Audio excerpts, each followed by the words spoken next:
रुद्रासिवातिनी स्वर्गापदिनी वारिणी दुर्गमच्छदिनी दुर्गशाग्नि दुर्गनाष्टि दुर्गुहारि दुर्गहनि दुर्गमहापाय दुर्गमज्ञानदा दुर्गदत्त्रलोक दमानदा दुर्गमालुका दुर्गमाशोकनि दुर्गमाप्रदा दुर्गदा दुर्गमाशिता दुर्गमध्यासस्तना दुर्गमध्यान भाषणी दुर्गमोहा दुर्गमगा दुर्गमाशोकनि दुर्गमासुहंत्री दुर्गमाधार दुर्गमानि दुर्गमता दुर्गया दुर्गमशोणी दुर्गमा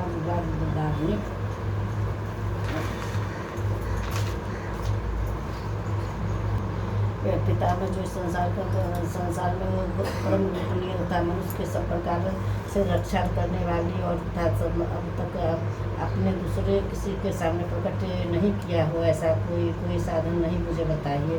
ब्राह्मण ऐसा साधन तो एक देवी के कवच में ही है तो गोपनीय पवित्र तथा संपूर्ण प्राणियों का ही इसका भी करने वाला है।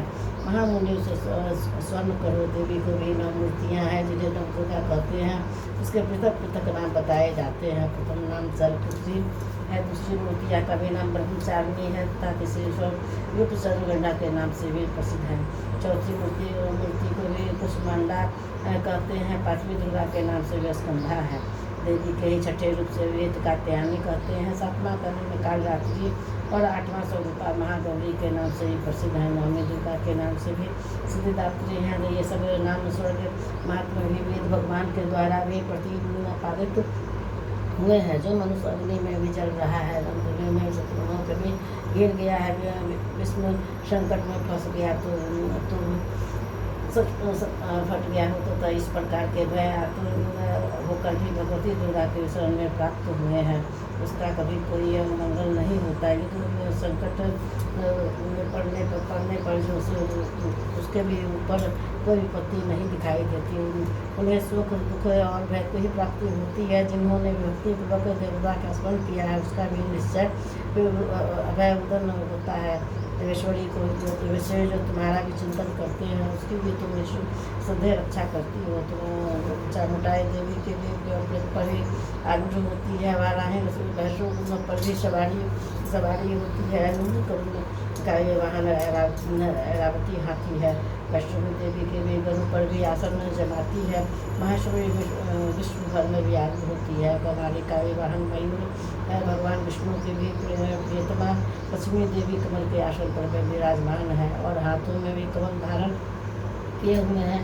विश्व भर में आरूढ़ेश्वरी देवी की श्वेत रूप धारण कर रखा है। वर्मा देवी ब्रह्मी देवी के लिए हंस पर बैठी हुई है और इस सब प्रकार के आभूषणों से भी विभूषित है। इस प्रकार सभी माताएं सब प्रकार के भी योग शक्तियाँ से संपन्न है। इसके सिवा और भी बहुत सी देवियाँ हैं जो अनेक प्रकार की आभूषणों के भी शोभा से भी युक्त नाना प्रकार के रत्नों से सुशोभित हैं।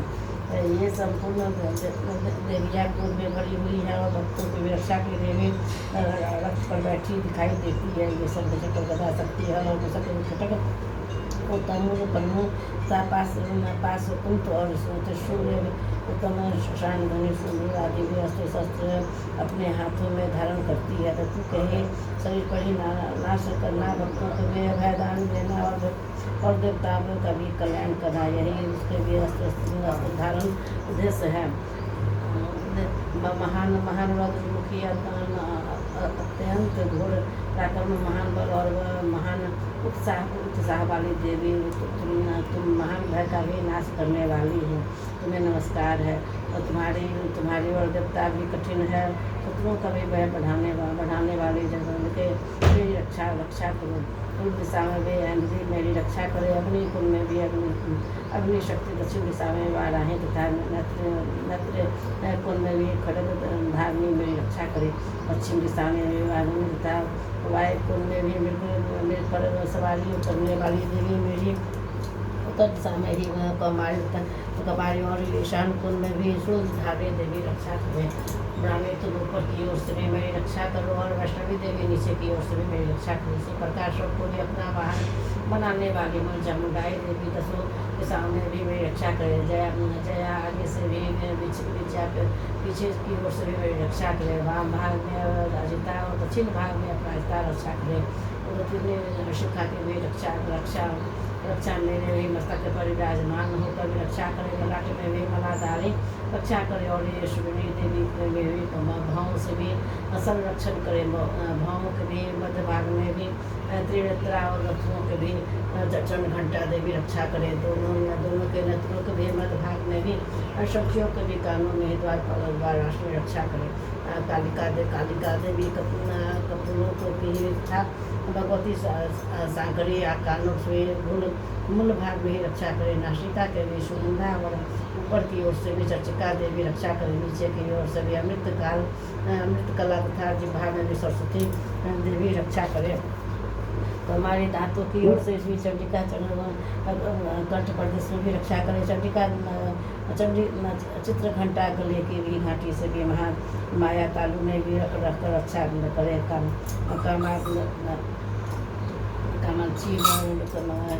कामाक्षी घोड़ियों की ओर से स्वर्गमाला देवी वाणी की रक्षा करे, भद्रकाली के मार्ग में भी धनुधरी पृष्ठवंश में रहकर रक्षा करे, कंठ में भी बाहरी भाग में गिरमा और कंठ की नली में भी नर्भ में रक्षा करे, दोनों कंधों में खंड विनीत और बेड़ी दोनों ही भुजाओं की वज्रधार की रक्षा करे, दोनों हाथों में बंधे और अंगुलियों में भी अंबिका रक्षा करे, सुरेश्वरी नखों की भी रक्षा करे, कुलेश्वरी को कुच्छी में भी रहकर रक्षा करे, महादेवी दोनों स्तनों और शुक्लवासिनी देवी मन की भी रक्षा करे, ललिता देवी हृदय में और शुद्धाग्नि उदर में ही रहकर रक्षा करे, नाभों में कामनी और भाग में भी महेश्वरी रक्षा करे, पुतना और कामिका लिंग में ही महिष वाहिनी उदा की ही रक्षा करे, भगवती कटी भाग में ही और विंध्यवासिनी ही घुटनों की रक्षा करे, संपूर्ण कामनाओं की देने वाली महाबला देवी दोनों देवियों की रक्षा करे, नारसिंह दोनों की घुटनों की ही तेजस्वी देवी के दोनों भी चरणों में भ्रष्ट भाग की रक्षा करे, श्री देवी में पैरों में उंगलियां और तलवार वासियों से पैरों की तलवों में रहकर रक्षा करे, अपनी दाढ़ों में भी उनके कारण में भयंकर दिखाई देने वाला अष्टरा कराली देवी नखों में ही और उधर की ही लक्ष्मी देवी में केशों की रक्षा करे, रोमावलियों ने भी क्षेत्र में ही कवारी और पंचायत की बागेश्वरी देवी रक्षा करे, पार्वती देवी भी रक्त मंचा बसा मांस हड्डी और मेद की रक्षा करें, हाथों में भी कालरात्रि में भी मुकेश्वरी रक्षा करें, मूलधार आदि कमल पौधों में पदावती देवी और कफ में भी मानियों देवी स्थिर होकर भी रक्षा करें, नकुल देवी तेज की ज्वालामुखी रक्षा करें, जिसका किसी भी अस्त्र से भी वेदन नहीं हो सकता, वह मध्या देवी शरीर की भी समस्त सदियों में ही रक्षा करे, ब्राह्मणी आप मेरे बीज की रक्षा करे, चित्रेश्वरी छाया की तथा धनधारी देवी मेरे अहंकार मन और बुद्धि की रक्षा करे, हाथ में भी वज्र धारण करने वाली वज्र हस्ता देवी भी मेरे प्राण पान ज्ञान दान और समान आयु की रक्षा करे, कल्याण से भी सुशोभित होने वाली भगवती कल्याण शोभना मेरे प्राण की रक्षा करे, रस रूप गंध शब्द और सर्प इस विषयों का भी अनुभव करते समय योगिनी देवी रक्षा करे तथा गुरु की रक्षा नारायणी देवी करे, वाराही आयु की भी रक्षा करे, वैष्णवी धन की भी रक्षा करे, और जगनी देवी और शो प्रीतम लक्ष्मी धन और विदा की ही रक्षा करे, इंद्राणी आप मेरे पुत्र की ही रक्षा करे, चंडिका पुत्र में तुम मेरे पशुओं की भी रक्षा करे, महालक्ष्मी पुत्रों की भी रक्षा करे, और वैरवी पत्नी की रक्षा करे, मेरे पद की सुखता तथा माल के चमक करी रक्षा करे, राजा के दरबारों में महालक्ष्मी रक्षा करे तथा सब ओर से भी प्राप्त रहने वाली विजया देवी संपूर्ण भयं में रक्षा करे, देवी जो स्थान कवच में नहीं कहा गया है अतएव रक्षा से रहित है, वह सब तुम्हारे द्वारा भी सुरक्षित हो गए, क्योंकि तुम्हें विजयी शालिनी और पापनाशिनी हो, यदि यदि अपने शरीर को के भला चाहो तो तुम मनुष्य बिना कवच के कहीं एक पग नहीं भी न जाए। कवच का पाठ करके भी यात्रा करे। कवच के द्वारा भी सब ओर से भी सुरक्षित मनुष्य जहाँ जहाँ भी जाता है वहाँ उसे धन लाभ है और तथा संपूर्ण कामनाओं की विसिद्धि करने वाली विजय की प्राप्ति होती है। वह जिसे जिसे अभिष्ट वस्तुओं को विचित्र करता है उसको भी निश्चय ही प्राप्त कर लेता है। वह पृथ्वी पर रहित महान ऐश्वर्य की भागी होता है। कवच से सुरक्षित मनुष्य निर्भर हो जाता है। युद्ध में भी उसकी भी पराजय नहीं होती तथा वह तीनों लोगों की पूजनीय होता है। देवी का भी है कवच देवताओं के लिए भी दुर्लभ है। जो प्रतिदिन नियमों पूर्वक तीनों संध्याओं के भी समय श्रद्धा के साथ भी इसका पाठ करता है उसे देवी कला प्राप्त होती है तथा वह तीनों लोगों में ही कहीं भी पराजित नहीं होता। इसका ही नहीं वह अपनी मृत्यु से भी रहित हो 100 से अधिक वर्षा तक ये जीवित रहता है। मकड़ी चेचक और क्रोध आदि उसकी भी संपूर्ण व्याधियों नष्ट हो जाती है। कनक भाग हेम धतूल आदि के भी स्थापवर्ड विश्व श्राप और विश्व आदि के भी काट से भी चला हुआ जंगल में विश्व और महेश और अहिफिन और फिर संयोग आदि से भी बनने वाला भी कृत्रिम विश्व से भी सभी प्रकार के विष्णु हो जाते हैं। उसका कोई भी असर नहीं होता। इसकी पर ही मारन आदि जितने भी अभिचारी के प्रयोग होते हैं तथा इस प्रकार के भी कितने मंत्र होते हैं वे सब इस कवचों को भी हृदय में धारण कर लेने पर मनुष्यों को भी देखते ही नष्ट हो जाते हैं। ये ही नहीं पृथ्वी पर विचरने वाले भी ग्रह देवता आकाशचारी विशेष जल और समुद्र से भी प्रकट होने वाले मिलन पूरे समाप्त से भी होने वाला कोटि का भी देवता अपने जन्म के साथ ही प्रकट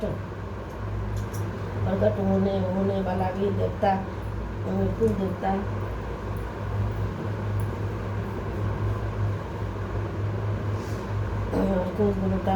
माला डाकने शाकने अंतरिक्ष की विचरने वाले भी अत्यंत बलवती भयानक डाकनिया भी ग्रह भूत पिचास यश गंधर्व राक्षस ब्रह्म राक्षस बेताल कुष्मांडा और भैरव आदि अनिष्ट कारक देवता भी हृदय में कवच धारण किए रहने पर भी उसे मनुष्यों को भी देखते ही भाग जाते हैं।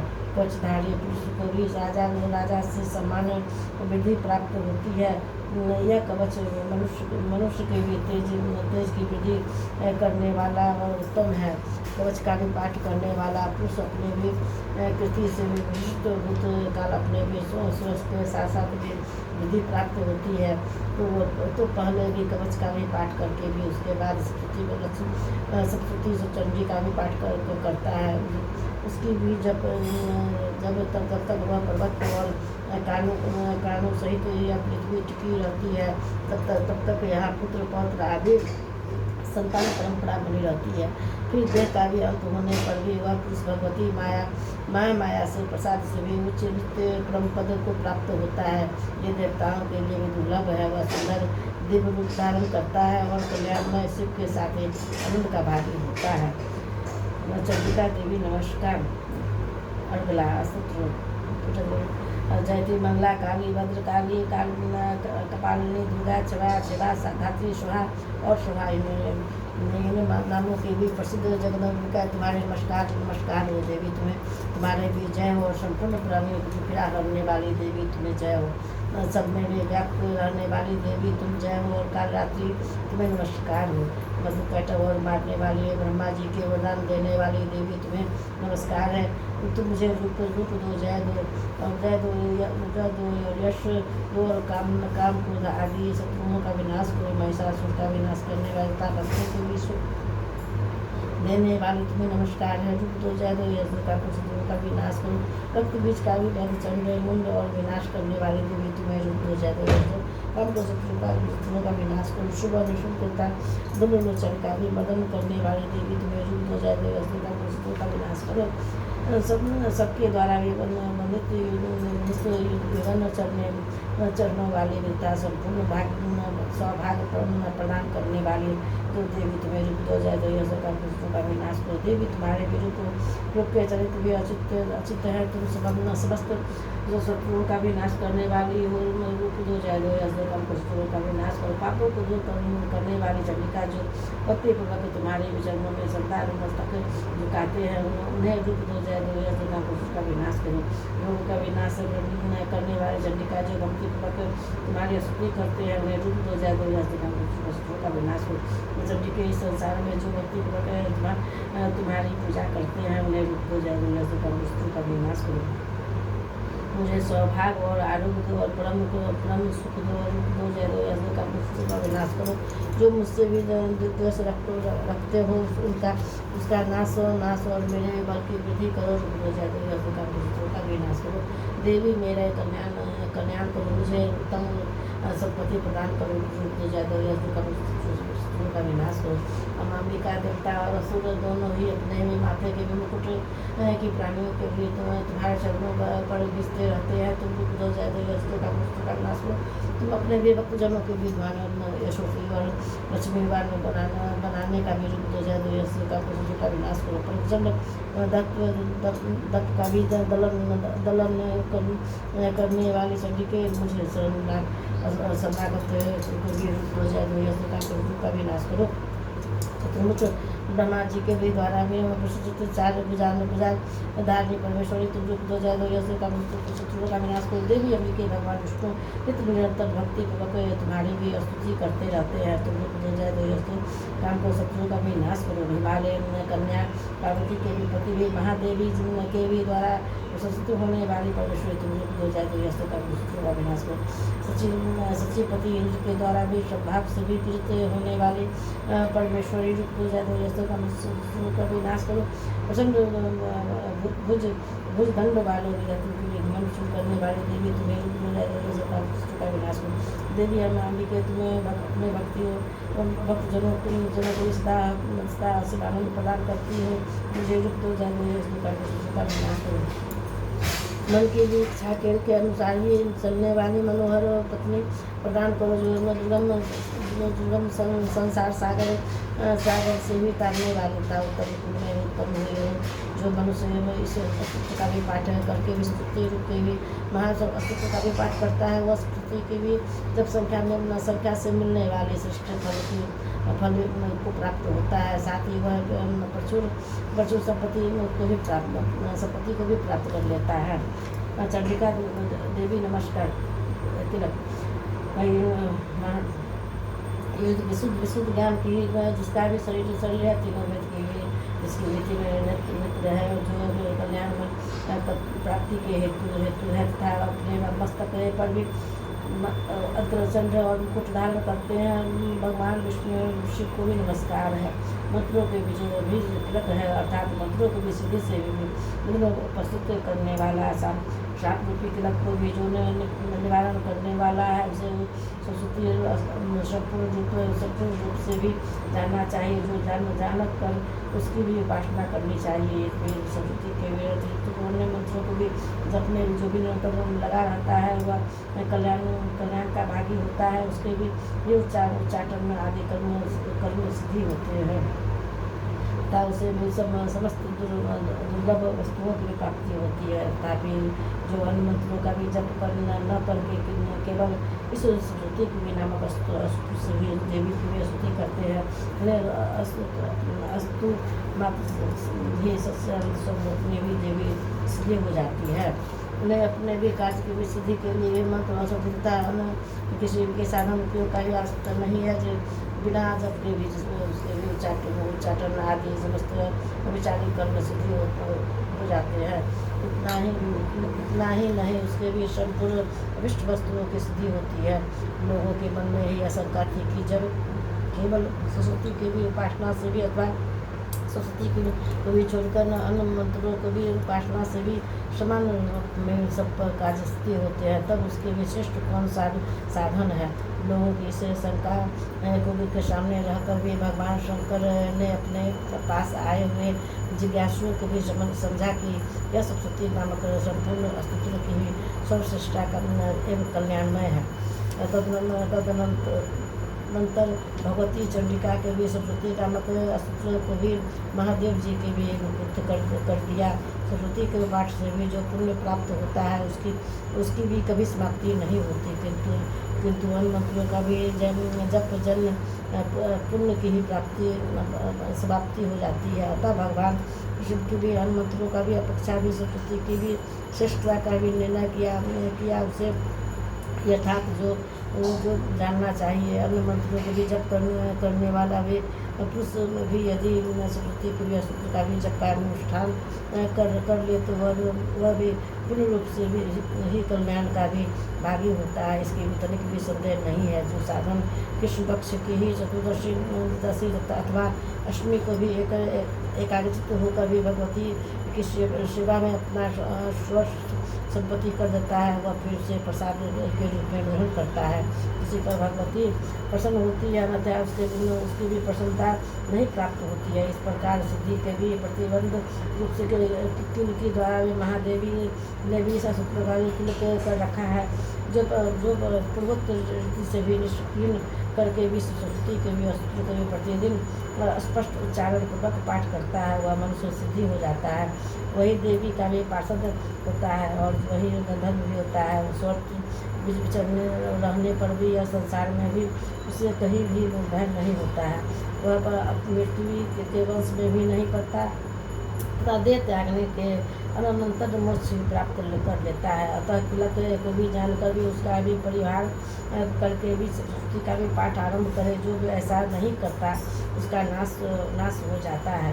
इसलिए किलक और निष्कुलिन का भी ज्ञान प्राप्त करने पर भी अस्तित्व निर्दोष होता है और विद्वान पुरुष से निर्दोष अस्तित्व का भी पाठ आरंभ करते हैं।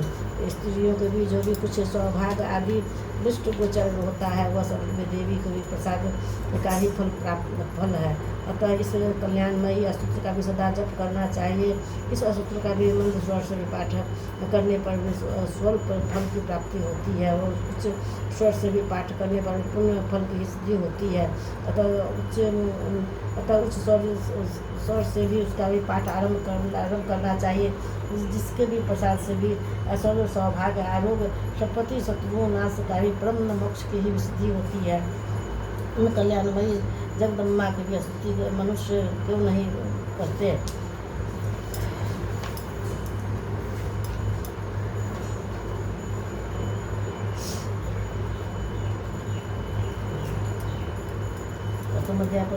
प्रथम चरित्र के भी ब्रह्मा ऋषि